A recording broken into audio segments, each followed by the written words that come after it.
Welcome to Healing the Spirit, a space where we awaken our creativity, deepen our connections, and remember who we are through the lens of astrology, archetypes, and art making. I'm your host, Jonathan Coe.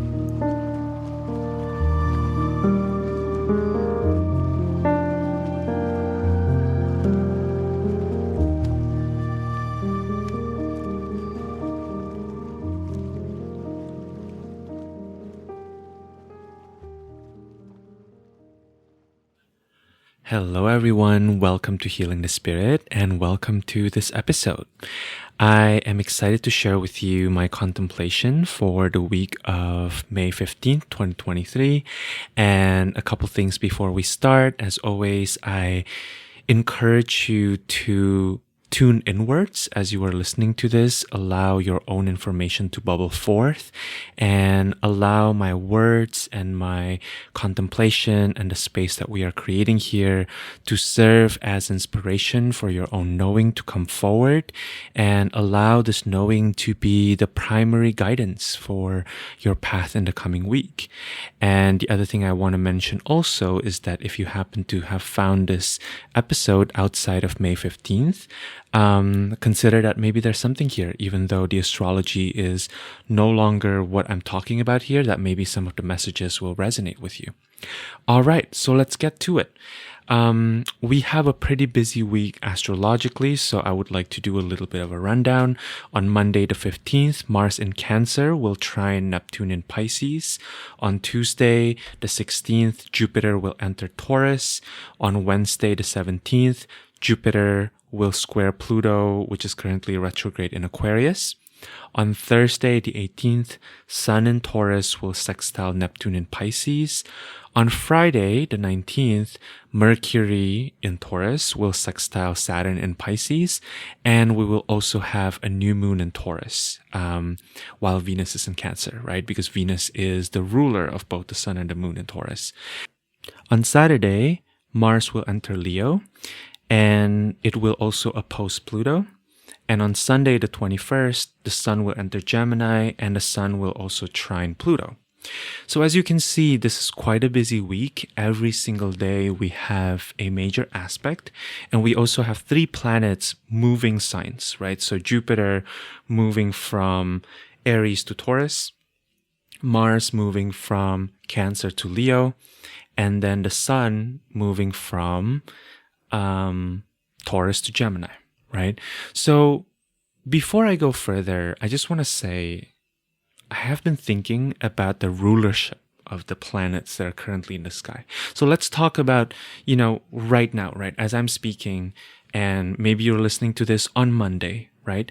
Let's talk about the planets and the signs that they're in and the planets that are ruling that planet, and see what we kind of call the final dispositor in astrology, right? So currently we have the Sun and Mercury in Taurus, which answers to Venus in Cancer, right? And Cancer is a sign that's ruled by the moon, right?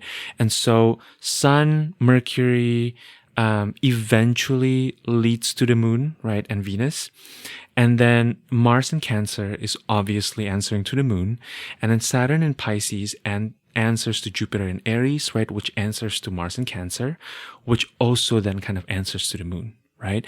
And then we are moving, and obviously, Mars moving from Cancer to Leo is going to have a huge impact because Mars is what we call fallen in Cancer. So there may be more movement. Leo is also a fire sign, right? As opposed to Cancer, which is a water sign.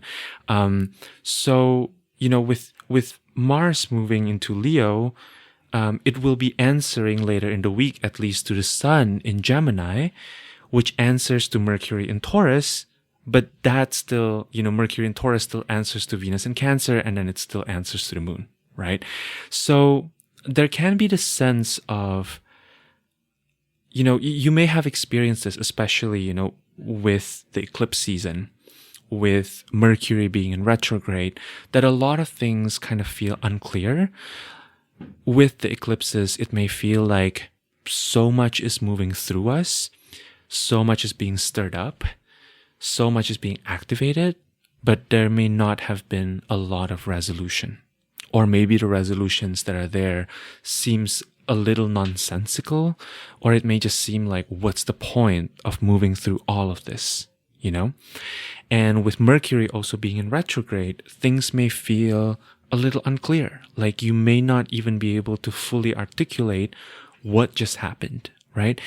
And if that's been the case, I also want to affirm that you are not going crazy, which, lunacy is also a lunar word, right? A moon word, because the final dispositor of the chart at the moment is the moon. And despite all of these movements, right, in the coming week, I forgot to mention that Jupiter will also be moving into Taurus, right, which still answers to Venus in Cancer and answers to the moon again, right? There is still, the moon is still kind of the final dispositor in the sky, right? So things may feel still lunar, still hidden. The unconscious is still there. There may still be a sense of mysteriousness, but I think there is still a little bit of a temperature change, right? With all of these aspects, right, being activated every single day of the week, planets changing signs, I think we will feel that this is us working with ultimately the realm that feels lunar, but in a slightly different way, right? Mars entering Leo and Sun entering Gemini adds more to traditional planets being in diurnal signs, right? Being in signs that are active, signs that are in fire and air. And this is also a week where even though Mercury is still kind of moving pretty slowly, right? It's no longer retrograde. So I want to share, kind of more specific contemplations to the week and also more general contemplation, like more macro level. And first, I'm going to start with the macro level. Thinking about when we have a week where there are a lot of moving ahead, there's a lot of forward motion energy. Some of us may have experienced that the eclipse kind of showed us where the healing is, right? Where maybe we can close certain chapters. This week, there's permission to not only bundle up the trash into like a nice bag, right? But for many of us, we'll also be shown where the receptacle is, where the compost bin is. The eclipse and Mercury retrograde combined, plus the sky kind of all answering to a final dispositor that is the moon, may feel like moving in circles and moving in spirals, right? And I think, as I mentioned, even with the shifts, we are still kind of ultimately answering to the moon, right? So we are still kind of in the spiral. However, with these changes, at least on a collective, energetic, cosmic level, we are moving ahead, right? We are moving with a slightly different attitude, with a slightly different style, right? A recurring theme that I've heard from friends, from family members, from colleagues, from clients is this realization that something is no longer working. Usually this kind of shows up as it used to be really easy, it used to be really flowing, but now all of these problems are coming up, right?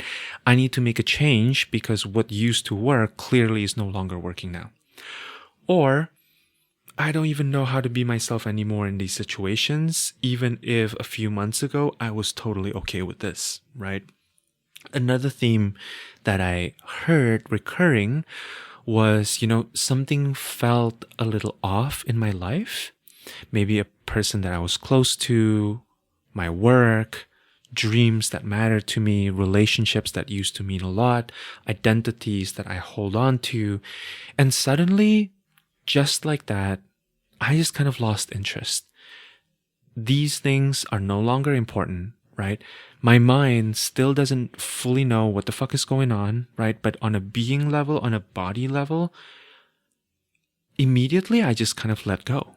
I just lost interest, which I think is interesting, right? Because this really speaks to another dimension of this experience, which is that we're working with a vacuum, right? There may be a place within us, right?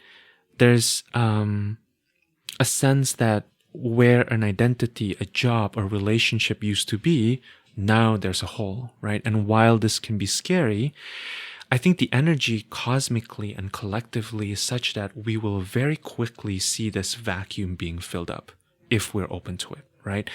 It may be filled up with something that we like, but it may also be filled up with something that we don't like or we don't like yet, right? It may be filled up with something strange. Maybe we don't even realize that it's being filled up. Maybe it's being filled up by something so subtle that you're not even consciously aware that it's being filled up. So I feel like what's important in these threshold moments, in these transition moments, these temperature or rhythmic changes, is that you let yourself notice and kind of go along with the ride, right? Without being too attached to what the outcome of the changes will be. When I tuned into the coming week, the first and what I felt is the most important guidance that came through was to allow yourself to be guided one step at a time. And this is hard precisely because our minds like to map everything out, right? We live in a world where a lot of things and a lot of how our realities are constructed rely upon very precise mapping. I recently have been noticing, a few years ago, before Google Maps is the norm, people had to memorize the road. People had to take out their map, figure out where they're going, right? Trial and error is a thing. Misremembering something is a thing. And now with Google Maps, you just listen. They tell you, turn left, turn right, right? So there is, I think for a lot of us, even more of a propensity to becoming accustomed to certainty. And when we are so used to having certainty in various areas of our lives, two things can happen, right? One is we become so accustomed to certainty that anything that's uncertain feels really scary. Or for others, and I would say I probably belong to this second category, I find that the more my life has certainty in terms of what I'm doing on a day-to-day basis, the more I can have space for mystery, the more I can have space for creativity, right? And yet it is still really difficult, right? Really allowing yourself to be guided on a step-by-step basis without knowing the full picture, without knowing the whole story, is a practice, because it's a practice of trust, right? So how do we increase our capacity for this trust? I think that a practice that can be really helpful is really filling yourself up with your own energy, with your own information, with your thoughts, with your desires, etc. And a practice that I've been finding really helpful in doing this, in separating myself kind of from my environment, right? Which, may seem a little weird, right? Because for some of us, we may feel like, yeah, of course I'm separate from my environment. And for others, you may be so used to being merged with your environment, with the people around you, with the things that you're doing, with your surroundings, your local communities, that you're not even aware that separation is possible. For many of us who feel the world around us deeply and who are attuned to kind of the feelings and the needs of people around us, it can be so easy to notice everything else except ourselves, right? I bet you've been in this situation where maybe someone that you love is really upset. And in that moment, you can't even feel into your own ability to kind of be, okay in the moment. Because this is what I found, at least. When people who are close to me are really upset about something, when I return back to myself, usually I'm not as upset as them, or there's like a gap, right, in my experience versus their experience. And it can be really challenging to notice that third space, right, between me and the person that I care about. It may feel like I'm totally living that experience right now, and it can feel like you're completely immobilized because you're not really living your own reality in that time, right, in that particular moment. So in this practice of kind of separating myself from my environment, what I do is I literally notice myself, right? I notice how the air feels against my skin. I notice how it feels to let my breath go in and out. I notice this distinction between the boundaries of myself versus my environment. And essentially, in noticing the separation, what naturally starts happening is I start coming back to myself. I start filling up myself with myself. I also like to use my own voice. So, thinking about how the voice is totally unique to you, right? Like literally nobody else in the universe has your very specific frequency in terms of your voice, right? So whenever you hum or whenever you sing or whenever you even just make a little noise, right? Know that that frequency is unique. And so when I allow myself to feel somatically, even as I'm speaking right now, the frequency of my voice filling up my bones, filling up the waters in my body, filling up my organs, my skin, my crevices, right? I start to kind of come back to myself. I start to come back to the experience of being me in this lifetime. So why am I recommending this practice? When a lot is shifting, it really kind of behooves us to feel this distance between ourselves and the world around us.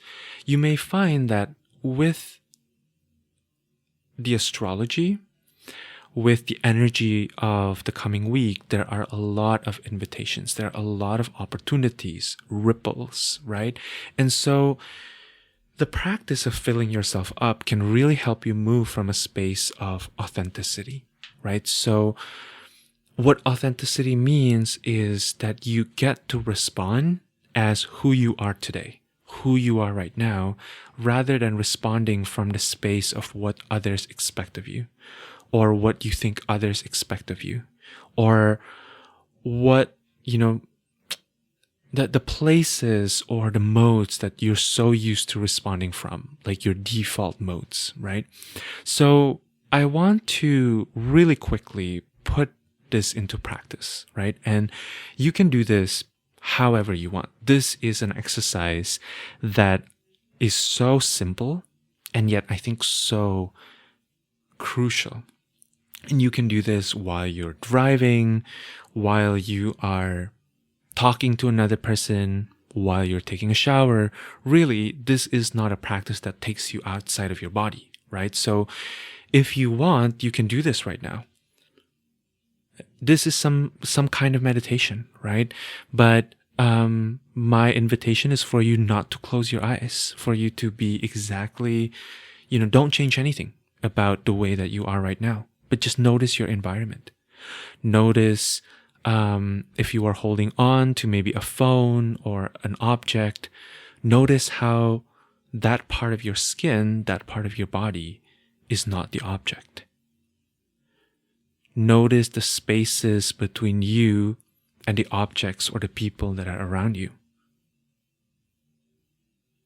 Notice the space between your skin and perhaps the clothes you're wearing.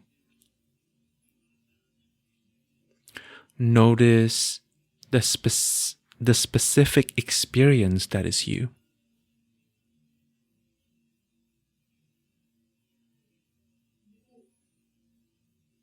Now let go of that focused attention and kind of come back to this experience. Notice if anything has shifted for you. And my recommendation is for you to kind of allow yourself to do this, right? Continually during the day. I also, when I'm talking to another person, which is where for me personally, I tend to kind of like to really merge or be inside the experience of the person that I'm talking to. What's been really helpful is just noticing some separations, right? Noticing how the size of my eyes are different than the size of their eyes. Noticing how their lips are not my lips, their hairs are not my hairs, or their hands are not my hands, right? And notice that space between you and the other person. For some of us, this may feel really activating. There may be a lot of mental stories around, if I separate from my environment or from the people that are around me, that makes me selfish, right? Or that this practice maybe perpetuate individuality, right? Without caring for the greater collective. You may find all kinds of activations coming up within you. And if you happen to experience that, right? First of all, I want to just share that I also have this program running. Like every single time I allow myself to separate from my environment and consciously focus on my own perception, my own experience, there's kind of a sadness or a grief or a certain level of discomfort that descends into my field, right? I want to normalize this. This is totally okay. For many of us, this comes from programming, literally. We've either been taught to consistently be in another space, energetically or mentally or emotionally, to make sure that they're okay so that we can feel safe. Or we've straight up been told that when we separate, when we have our own experience, we're being selfish. So this will take some time, But for me personally, at least, once I kind of got used to this, I find that especially when my environment is shifting and new things are kind of coming into my field, I'm having so much more access to making decisions and moving from a place that feels in alignment with me at that moment, that feels in affinity, that feels like really honoring of my own agency, while also at the same time, I have much more access to compassion, right? To connection, and everything just kind of feels more easeful. So more specifically, on the astrology side of things, we are looking at 3 major ingresses. Jupiter is moving from Aries into Taurus, Mars is moving from Cancer to Leo, and the Sun moving from Taurus to Gemini. So we have Jupiter being in the sign of fixed Earth, Mars going into fixed fire, and the Sun moving into mutable air. And so the question that I am offering up for all of us to contemplate for the coming week is, how can we expand our capacity for taking action based on our inspiration? And how can we expand our capacity to follow up on our curiosities, right? So what structures are necessary for inspiration? What adjustments do we need as we allow in more curiosity within our relationships with ourselves and with others? And to me, the word capacity is really connected to Taurus, right? Inspiration is connected to Leo, and Gemini is connected with curiosity. And inspiration and curiosity, for me, they're deeply interwoven. To me, being inspired is a state that often we just kind of stumble upon when we follow our curiosities, right? And I think one thing to also note is that we have mentally, I think as a collective, we have a certain image of what inspiration or being inspired looks like, right? There's a really famous story that Elizabeth Gilbert told about the poet Ruth Stone. And apparently Ruth would feel a poem kind of coming to her, and she would run across the fields where she used to work and to live. And she would try to catch the poem before it's too late, right? And we kind of have this idea of artists that experience inspiration as this bolt of lightning that they kind of need to translate really quickly, right? I'm sure you've heard countless musicians say, yes, my greatest hit was written in 5 minutes or something like that, right? And I am not discounting any of that. I think that's a very real experience. I've definitely experienced that myself. And also, I've experienced that inspiration or the state of being inspired isn't necessarily always spontaneous. That the spontaneous kind of inspired state isn't necessarily better than the slow burn type of inspiration, right? A lot of the times, in fact, for me, inspiration is more of a slow simmer. You gather one piece at a time, one information at a time, one phrase at a time. You change one habit at a time. You create maybe vision boards on your Pinterest. You create all these journal entries, right, about the thing that fascinates you. And you allow yourself to not work with a mental map, right? So similar to what I was sharing earlier, I think the point here is to really allow yourself to not operate from a fixed mental framework or a fixed mental pathway or itinerary, but rather give yourself permission to kind of gather one piece at a time, right? You let the inspiration drip one fragment at a time. And then there would sometimes be a time when everything finally kind of coalesces and you are ready to ride on the flow of that inspiration. So my invitation is for you to make space for this, right? Even though, and actually maybe I should say, especially because we are moving through this very lunar time, I think that, the moon is the fastest moving planet in astrology, right? The moon touches upon every single point in your chart every single month, or rather more precisely every 28 days, right? So the moon isn't about making these huge changes, right? The moon is about making slow, small progress. The moon looks like feeding your altar, right? One day at a time. Creating a daily writing practice that doesn't have to be this huge thing, that maybe is just something that you come back to as a touch point, right? Maybe pulling cards a couple times a day to kind of note how you're feeling and tracking how you're feeling, right? Setting aside 10 minutes each day, 30 minutes each day for whatever it is that you are curious about. Maybe you are currently learning astrology, right? Give yourself a little space, not from a place of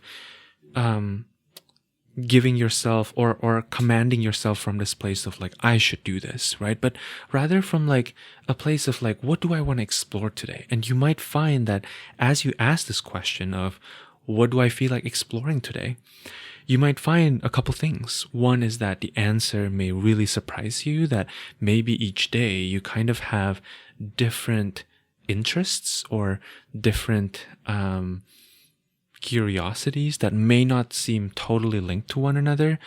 And you might also find that, and this is something that I always find in my life personally, that I don't have enough space to do that. That I have filled up my calendar. Every single minute on my calendar tends to be accounted for. And so I no longer really have space to follow the things that are piquing my curiosity. That sometimes I don't even know what inspiration feels like because I don't always know how curiosity feels like. And so I feel that with this transit, there is an invitation to see curiosity as a gateway to a state of flow, a state of being inspired, right? Allow the act of following your curiosity to be a daily or multiple times daily meditation.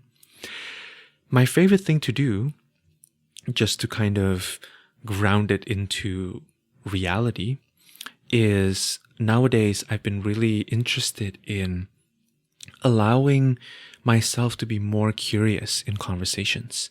So instead of jumping into my own conclusions, giving advice, which, obviously I love to do because I have a podcast, I'm giving myself a little bit of extra space to create conversations by asking questions, right? So it's interesting because I'm noticing that when I'm recording conversations for this podcast specifically, they always seem to go beautifully in podcast recordings.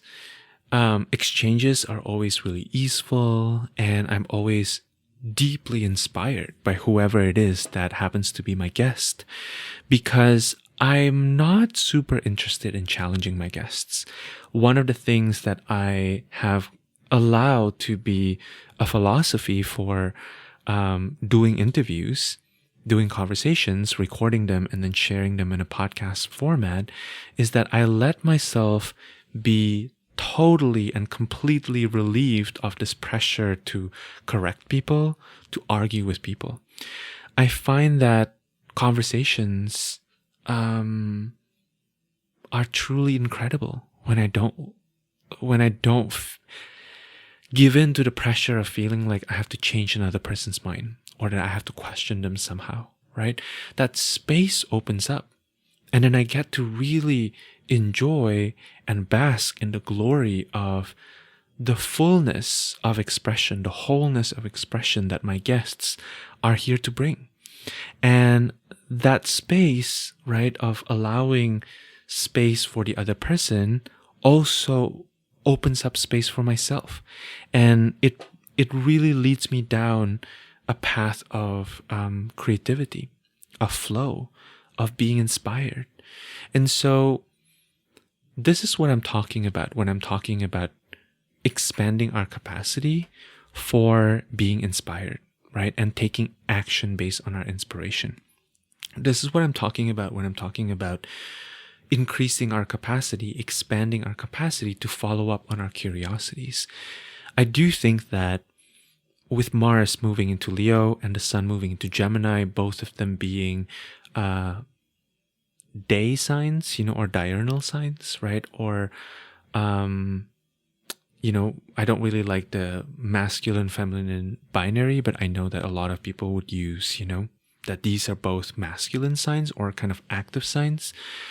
What I think is probably true is that there is more space to kind of follow up on our inklings, on our yearnings, more so than in the past few weeks. You may find with the eclipses, with Mercury retrograde, that things are kind of stalled or maybe thwarted a little bit, right?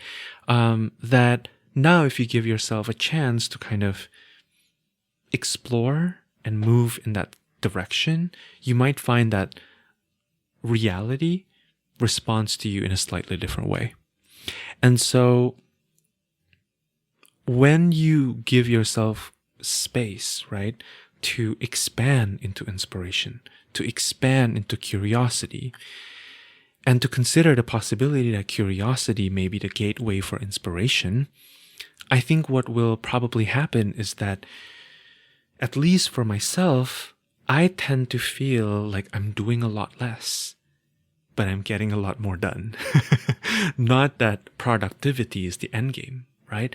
But giving yourself space to not feel so stuck in plotting out every step of the journey, in giving yourself space to be more spontaneous, to be a little more erratic maybe, might be kind of the way to go with this particular energy. So consider that, especially if you are someone who really likes to have everything kind of planned out and clearly laid out, that maybe for this coming week, let yourself be a little nimble and see what happens when you make space for that nimbleness, because that flexibility may really lead you to seeing your own genius and seeing the wealth of inspiration that's present in your reality.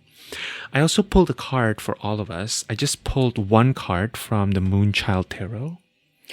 And this card is the Nine of Pentacles. And this is such a fabulous pull because immediately as I pulled this card, the word that came into my mind is abundance. And I don't feel like this is necessarily limited to the kind of abundance that comes from having a lot of money or having unlimited resources or having unlimited access to certain kinds of assistance, right? But I think this is really the kind of abundance we feel when we are gazing at the sand and the beach, right? Or we're gazing at the stars up in the skies, or we're looking at how much water is present when we have a rainy day, right? It's the kind of abundance that is about really enjoying our relationship as the child of the universe, as the child of nature. In this card, you see the figure kind of dancing. The figure is alone, as is the case in the Rider-Waite-Smith. And then behind this figure, there are the elements, right? And when you look at the picture of the elements, it looks really glorious, you know? But it's also not like this, like insanely lit up figure, or this insanely lit up like scenery, right? It's not necessarily celebratory or joyous, but it's about finding joy, finding space, finding movement in whatever is already present, right? Nature just is. How might your capacity for inspiration, for curiosity expand when you choose to believe that there's an infinite number of great ideas in the universe? That care, that love, that compassion is always available. And it doesn't really matter whether that care or love or compassion comes from within or without, or whichever source, right? You are probably mentally expecting care, love, and compassion to come from. Nine of Pentacles to me is always a reminder that confidence is available when we choose to spend some time focusing in our attention, dilating our attention, attuning to the infinite possibilities and the spirit level resources in our reality. In the earlier example I gave about allowing myself to ask questions, I find that most people, including myself, a lot of the times our interactions, what we truly, truly need from our social interactions, from our conversations, is to see and to feel seen. And sometimes in order to feel the most seen, the best thing you can do at increasing your chances to be seen is to fully see. Because one of my teachers once upon a time said something along the lines of, people are only as good as you give them the chance to be, you know? And so when we give others the benefit of our curiosity, what will tend to happen is that they open up and they show you the wealth of who they are, right? The universe as channeled through them, the universe as reflected through the unique prism that their being emanates. And so in experiencing that, I tend to feel that there's also a certain level of entanglement, that we also feel more relaxed to open up and to be our full selves, and to create an environment, a situation where we can see the abundance of wisdom, the abundance of gifts that the universe has for us through each of us. All right, that is it by way of contemplations. I hope that some of these contemplations are helpful for you in reflecting upon your own lives and your own experiences. As always, if you feel like you would benefit from having someone hold space for you, if you feel like you would benefit from an astrology or an Akashic reading, I am available for readings. I would love to see you one-on-one. And also, if you have been enjoying this podcast, I would love to receive a review from you. It's been so lovely to receive some reviews from those of you who have been tuning into this podcast. Thank you so, so much for leaving reviews. And I really appreciate it. Reviews are super helpful because they help this podcast get further out there. They help other people find this podcast. And this podcast is truly my passion project. It is available totally free of charge. And I just really love sharing these contemplations with you and the conversations that I have with my fabulous guests. All right. Thank you so much for listening, and I hope you have a beautiful week, and I look forward to seeing you soon. Take good care of yourselves.